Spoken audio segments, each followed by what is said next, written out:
Ambassador Park Min-ho stepped into the massive chamber, his footsteps echoing across the crystal floor. The room was so large that Earth's biggest stadium could fit inside it 3 times over. Above him, 12 enormous platforms floated in the air, each one holding a different alien species. These were the rulers of the galaxy, and they were about to decide humanity's fate. Min-ho had trained for this moment his entire life, but nothing could have prepared him for the sight before him. The ethereal collective looked like a giant ball of blue lightning that hurt to stare at directly. When it spoke, the words came from everywhere at once, making his teeth ache. Species name, human. Homeworld, Earth, also called Sol 3. How long your people have existed? 10,047 years. The voice sounded bored, like a teacher reading from an old textbook. Compared to our history of 1,200,000 years, your species is barely a baby. To Min-ho's left, a creature made entirely of living crystal began to speak. This was the Silicon, Hegemony's representative, and its voice sounded like wind chimes in a storm. We have studied your technology. It is acceptable. Nothing special. Your people cannot work together properly. Too much fighting and disagreement. Min-ho cleared, his throat trying to project confidence he didn't feel. Honored council members, humanity may be young, but we have achieved great things. We ended wars between our nations, created clean energy, and built ships that brought us to the stars.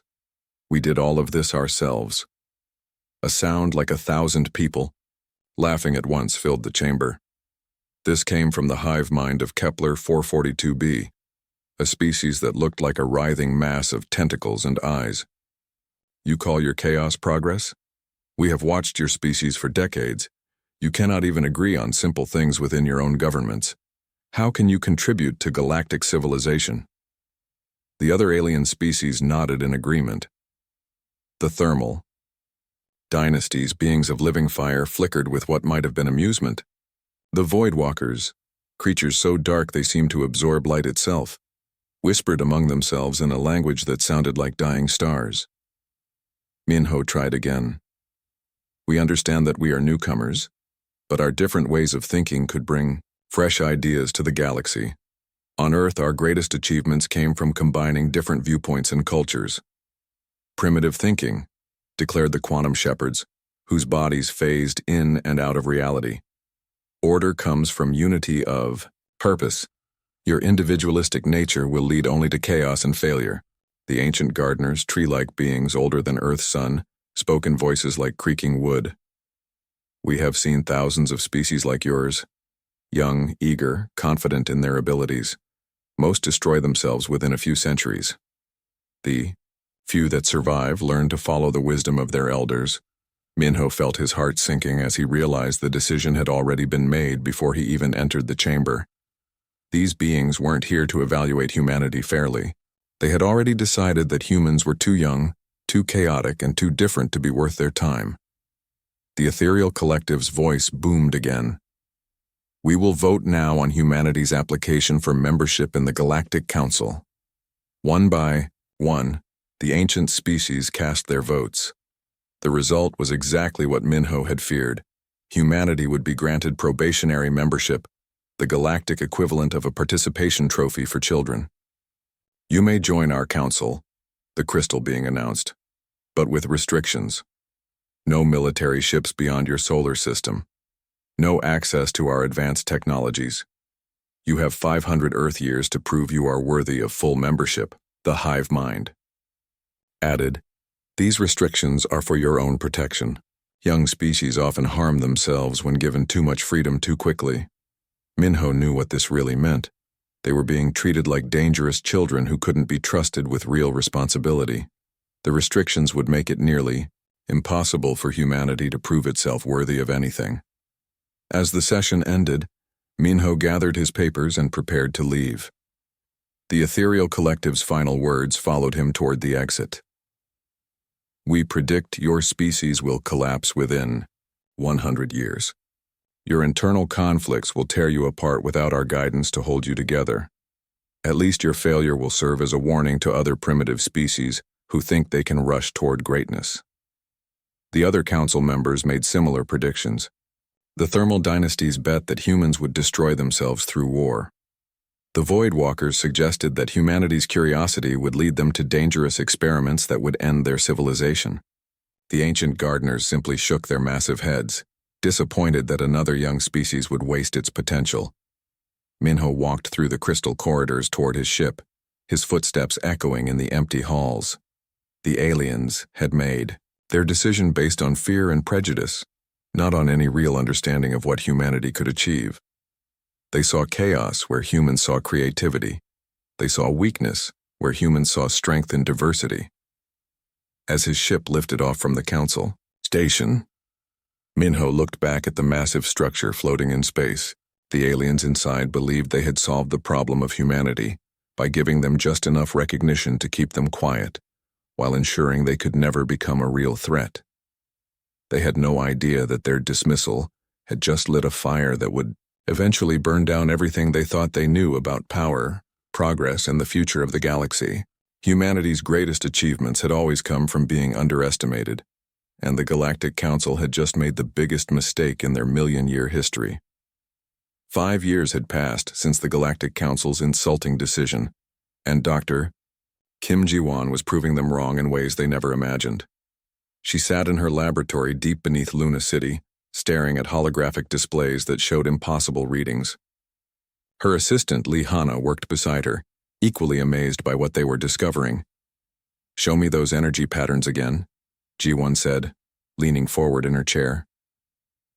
She had been working 18-hour days for months, driven by a determination that burned brighter than the stars outside. Hana touched the glowing controls and new images appeared in the air between them. "The alien technology works on principles they claim we won't understand for 1,000 years. But they made a mistake. Their public databases contain enough information for us to figure out the basics." Ji-won smiled for the first time in weeks. "They think we're too stupid to connect the pieces, but they've never had to solve problems the way we do. They just inherited everything from their ancestors." While Ji-won worked on breaking the secrets of alien technology, Ambassador Park Min-ho had started a different kind of revolution. He had spent the last 5 years traveling to every corner of the galaxy, not to impress the powerful council members, but to make friends with the species they ignored. On a space station orbiting Proxima Centauri, Minho shared dinner with Ambassador Kale of the Crystalline Federation. Kale looked like a giant insect made of living gems, but his translator made his frustration perfectly clear. "Your species fascinates us, Park Min-ho. The council treats you exactly like they treat us, as children who don't deserve their wisdom. But you seem different. You don't act defeated by their insults." Minho poured a special drink into Kyle's feeding tube. "My people have a saying, prove them wrong, don't prove them right. We've learned that when someone dismisses you, it often tells you more about them than about yourself." This simple philosophy began spreading through what would later be called the Lesser Species Network. Dozens of civilizations that had been treated as second-class citizens by the Council's ancient powers started talking to each other. They shared resources, knowledge, and most importantly, hope. The nomadic tribes of the Outer Rim had been ignored for centuries because they didn't have permanent planets. But they knew more about space travel than anyone else in the galaxy.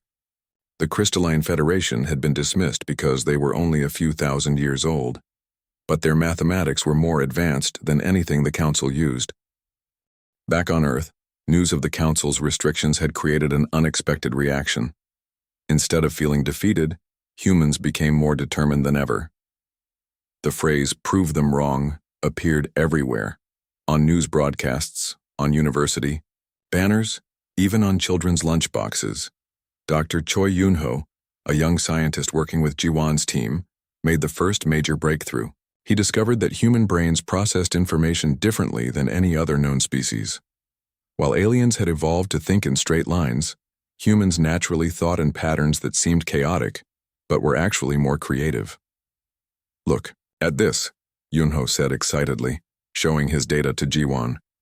"Every other species in the galaxy solves problems by following rules their ancestors created. But humans break rules and make new ones. That's why they can't understand how we think. Meanwhile, Human diplomats like Minho continued building relationships with younger species. They found that many of these civilizations had the same problems. The Council's ancient powers hoarded the best technology and knowledge, sharing only enough to keep everyone else dependent on them. On a mining world in the Vega system, human engineers worked alongside Crystalline Federation workers to solve a problem that had puzzled aliens for decades. The solution came when humans suggested doing something that violated every rule of proper engineering, and it worked perfectly.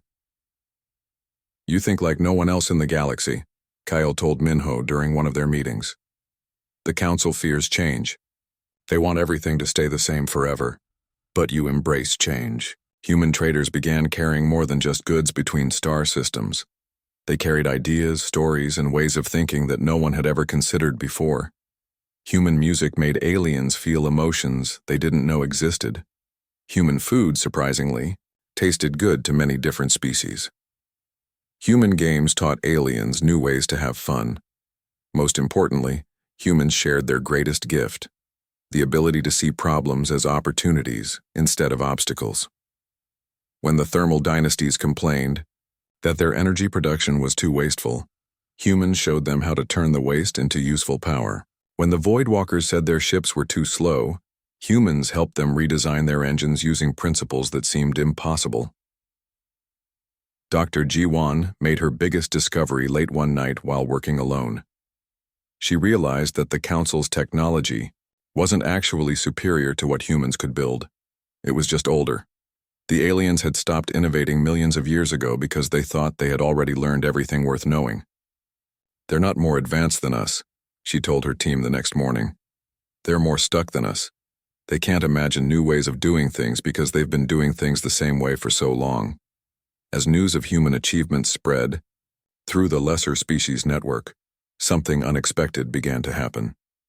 The younger civilizations started believing in themselves again. They began questioning why they had to follow the Council's rules. They started wondering if there might be better ways to organize the galaxy. The ancient powers had expected humanity to fail quietly and be forgotten. Instead, humans were teaching half the galaxy to think differently. The seeds of revolution were being planted in ways the Council couldn't see or stop. The underestimated species was about to surprise everyone. 50 years had passed since humanity's humiliating acceptance into the Galactic Council, and Dr. Kim Ji-Won stood in the deepest laboratory on Earth, watching history being made. Her hair was now white with age, but her eyes still burned with the same fire that had driven her for decades. Beside her, Dr. Choi Yun-ho, once her student and now her partner, made final adjustments to a machine that shouldn't exist. "The Kim Choi drive is ready for testing," Yun-ho announced to the team of scientists gathered around them. The device looked nothing like the sleek alien technology they had studied for so long. Instead, it was a collection of spinning rings, glowing crystals and humming metal that seemed to bend space around itself. Ji-Won smiled as she remembered the Council's words from 50 years ago. They said we wouldn't understand faster than light travel for another 1,000 years. They were wrong about everything else. Let's prove them wrong about this too. The breakthrough hadn't come from copying alien technology. Human scientists had tried that approach for decades and failed every time. Instead, it came from thinking about the problem in ways that no other species had ever considered. While aliens built their ships to push through space, humans had learned to convince space to move around them. "Initialize the test sequence," Yunho called out. Around the laboratory, dozens of screens showed readings that made no sense according to traditional physics. But human physics had never been traditional. The test ship, a small craft barely larger than a car, sat in the center of the chamber. They had named it Determination because that was what had brought them this far. As the Kim Choi drive powered up, the air around the ship began to shimmer like heat waves on a summer day. "Energy levels stable," reported Dr. Nam Jisoo, the youngest member of their team. "Space-time distortion is holding steady. All systems are green." Ji-Won held her breath as the ship began to fade from view. One moment it was there, the next it was gone, leaving only empty space and the smell of ozone. 3 seconds later, their communication system crackled to life.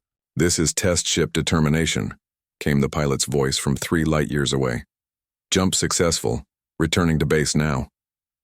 The ship reappeared in exactly the same spot, its pilot grinning through the cockpit window. They had done it. Humanity had achieved faster-than-light travel using technology that was entirely their own creation. 6 months later, Captain O. Minjin commanded humanity's first real interstellar mission. His ship, the New Horizon, was larger than the test craft, but still looked strange compared to alien vessels. Where other species built their ships like arrows designed to pierce space, human ships looked more like flowers that bloomed as they traveled. Minjin wasn't heading toward council space, where humanity would face more restrictions and condescension. Instead, he was seeking out the network of younger species that Ambassador Park had been cultivating for decades. The Crystalline Federation had been waiting 50 years for this moment. Ambassador Kale, now ancient by his species' standards, personally greeted Captain Minjun when the New Horizon arrived at Proxima Station. The old insectoid's crystal shell had grown dim with age, but his excitement made his whole body sparkle. "Your arrival changes everything," Kale transmitted through his aging translator.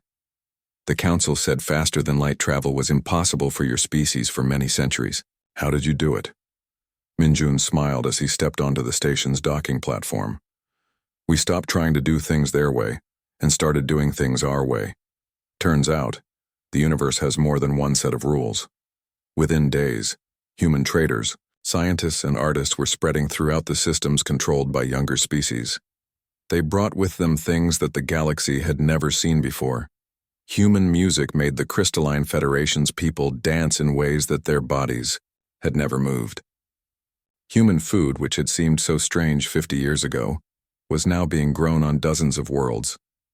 But the most important thing humans brought was their way of thinking. When the thermal dynasties complained that their energy collectors were inefficient, human engineers showed them how to redesign the entire system. When the nomadic tribes needed better navigation systems, human mathematicians created star maps that were more accurate than anything the Council had ever produced. The breakthrough that changed everything came when humans shared their entertainment with alien species. For millions of years, the galaxy had been serious, formal, and boring.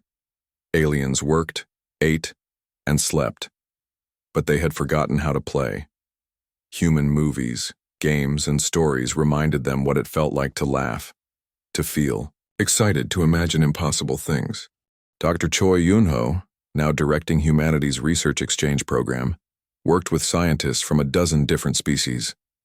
His latest project involved the former hive mind of Kepler 442b, who had started experimenting with individual thinking after watching human children play games that required creativity.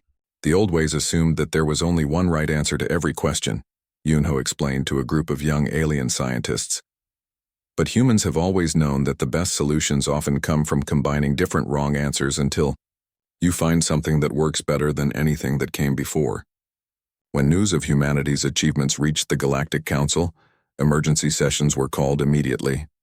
The ancient powers had expected humans to struggle with basic space travel for centuries. Instead, humanity had not only mastered faster-than-light travel but had done it using principles that made no sense to anyone else. "This is impossible," declared the ethereal collective, its energy form flickering with confusion. "They must have stolen our technology." But the evidence was clear. Human technology was completely different from anything in the Council's databases. The species they had dismissed as primitive had accomplished something that even the ancient powers couldn't fully understand. The impossible had become possible, and the galaxy would never be the same. The emergency session of the Galactic Council was unlike anything seen in 1,000 years. The ancient beings who had ruled the galaxy with quiet arrogance now buzzed with nervous energy. Ambassador Park Min-ho, now 70 years old but still sharp as a blade, walked into the chamber where he had once been dismissed as a primitive child. The ethereal collective's energy form pulsed angry red as it spoke. "Species designation human has violated the natural order. Your technological advancement timeline shows impossible acceleration. You were predicted to remain primitive for centuries." Minho stood calmly in the center of the chamber, his hands folded behind his back. Around him, the 12 ancient species loomed on their floating platforms like angry gods. But he was no longer the nervous young diplomat who had begged for acceptance 50 years ago. "Honored council members," Minho began, his voice carrying clearly through the vast space. "You claim we have violated natural order. But whose nature? Whose order? We have followed every rule you gave us. We have honored every restriction. We achieved our breakthroughs through our own work and our own thinking." The Silicon Hegemony's crystal representative flashed with bright light, a sign of extreme agitation. "Your species was calculated to develop slowly. Your chaotic nature should have prevented organized progress. Your advancement violates all known patterns." Minho activated a holographic display that filled the air above him. Charts and graphs showed the galaxy's technological development over the past million years. The line was almost completely flat. "You speak of natural order, but what I see is stagnation. While you have hoarded knowledge and prevented change, the species you call lesser have made more real progress in 50 years than this council has made in 1,000. Murmurs began to rise from the viewing galleries where representatives of younger species watched the proceedings. This was the first time anyone had dared to challenge the council's authority so directly. The ancient gardeners, their tree-like forms creaking with age, spoke in voices like wind through leaves. "Young species must be guided. Without our wisdom, they destroy themselves. We have seen it happen countless times." "Have you?" Minho asked, his voice growing stronger. "Or have you created the conditions that make destruction inevitable when you deny species the tools they need to grow, when you treat them like dangerous children, when you hoard knowledge that could solve their problems? What outcome do you expect?" From the viewing gallery, a voice rang out clear and strong. Ambassador Kale of the Crystalline Federation had risen from his seat. Despite his advanced age, his crystal shell blazed with inner light. "The human speaks truth. We formally protest the Council's treatment of our trading partners and allies." The chamber erupted. The nomadic tribe's representative, a being of flowing metal and energy, stood next. "For centuries, we have accepted your dismissal of our contributions. No more. We stand with humanity and demand equal treatment for all species." One by one, representatives from dozens of younger civilizations rose to their feet. The thermal dynasties, the void walkers, the quantum shepherds who had once seemed so confident in their ancient wisdom, watched in shock as half the galaxy's species declared their support for humanity. The hive mind of Kepler 442b, its massive tentacles writhing with confusion, spoke in voices that harmonized badly together. "This is chaos. Order must be maintained. The young cannot guide the old." "Why not?" The question came from an unexpected source. Dr. Nam Jisoo, now serving as humanity's chief scientific representative, had stood up in the human delegation area. "On what authority do you claim that age equals wisdom? Your species have existed for millions of years, but what have you accomplished recently? What problems have you solved? What new ideas have you contributed?" She activated her own holographic display, showing side-by-side comparisons of recent achievements. On one side were the ancient species' contributions over the past 1,000 years, a nearly empty list. On the other side were the innovations created by younger species working together: faster travel, better energy systems, solutions to problems that had existed for millennia. "You have confused age with wisdom," Jisoo continued, her voice carrying the confidence of someone who had spent her life proving the impossible possible. "You have mistaken tradition for truth. You have turned wisdom into dogma and progress into heresy." The ethereal collective's form flared brighter, its voice booming with rage. "You dare lecture us? We who have maintained galactic peace for eons? We who have prevented the chaos that young species bring?" "What peace?" Minho asked quietly, and his soft words somehow cut through the collective's shouting. "The peace of the graveyard? The peace of species too afraid to try new things? The peace that comes from crushing hope before it can threaten your power?" The ancient powers had no answer. For millions of years they had maintained their dominance by convincing everyone else that change was dangerous, that new ideas were threats, that the old ways were the only safe ways. But humanity had proven that progress was not only possible, but inevitable when beings were free to think and dream and try. Ambassador Kale's voice carried across the chaos of the chamber. We call for a vote of no confidence in the current council structure. The galaxy deserves better than this. The vote wasn't even close. Species that had been silent for centuries suddenly found their voices. The ancient power's reign of enforced stagnation was ending, and everyone could feel it. As the session dissolved into historic chaos, Minho smiled quietly. They had thought humanity would fail. Instead, humanity had taught the galaxy how to hope again.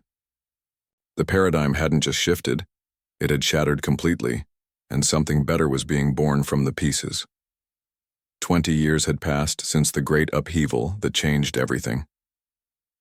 Ambassador Nam Jisu stood in the gleaming halls of the new Galactic Confederation headquarters, watching a scene that would have been impossible just decades ago.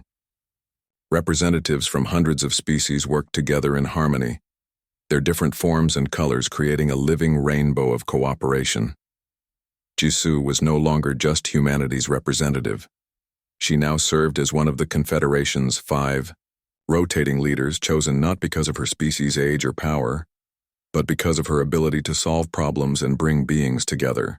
The position rotated every 2 years among different species, ensuring that no single group could dominate the others. Before her stood a delegation that perfectly represented how much the galaxy had changed. The Chlorophyll Collective from the Vega system had arrived seeking membership. These plant-based beings had never been seen before, their bodies made of living wood and leaves that changed color with their emotions. Their technology ran entirely on sunlight, offering possibilities that no one had ever imagined. "Welcome to the Confederation," Jisu said warmly. Her words translated instantly into the rustling leaf language of the newcomers.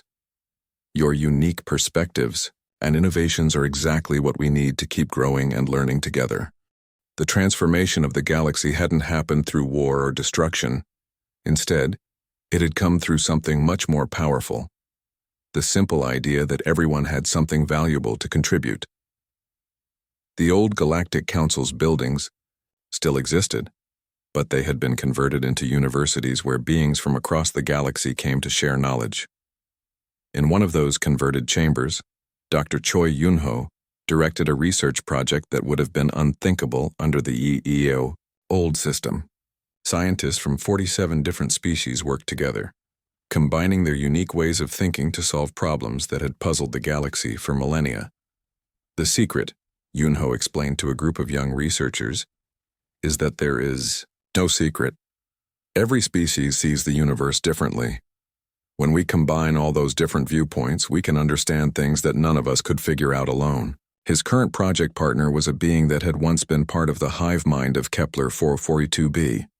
But the hive mind had changed too, learning from human individualism to improve their collective thinking. Instead of everyone thinking exactly the same thoughts, they now encouraged different ideas that were then shared with the group.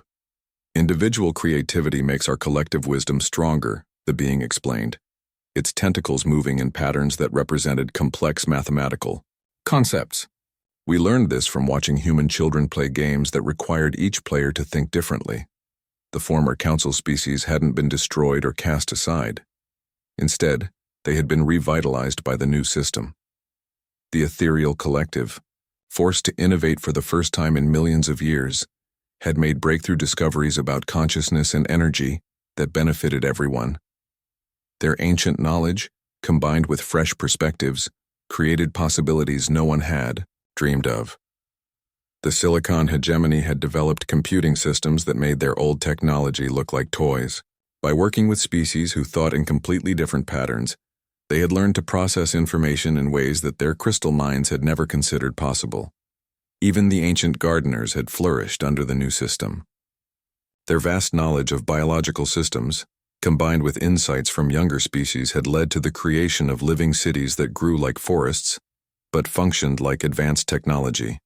In the Confederation's capital city, built on a world chosen for its beauty rather than its strategic importance, the streets bustled with beings from across the galaxy.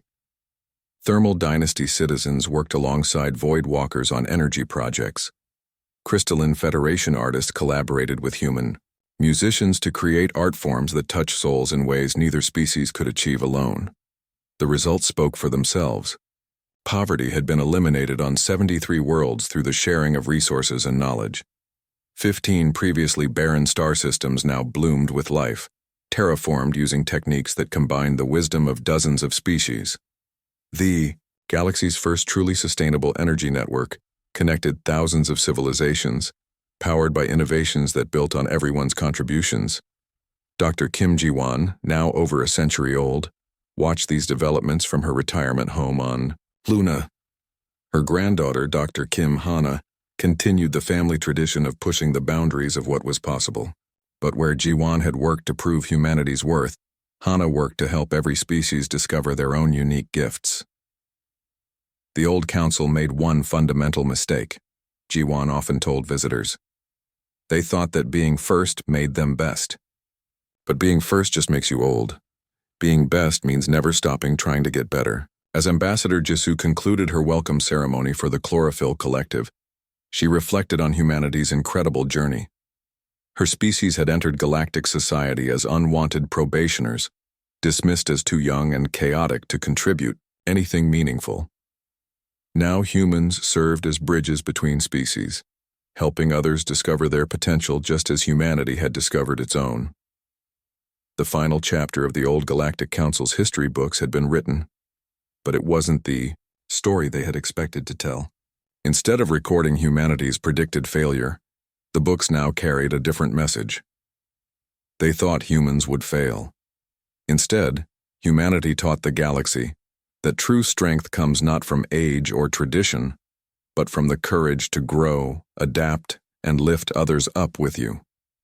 The ancient powers had expected humanity to serve as a cautionary tale about the dangers of ambition and change. Instead, humans had rewritten the very definition of what it meant to be civilized, proving that the future belonged not to those who clung to the past, but to those who dared to imagine something better. The galaxy had learned to dream again, and the universe was infinite with possibility.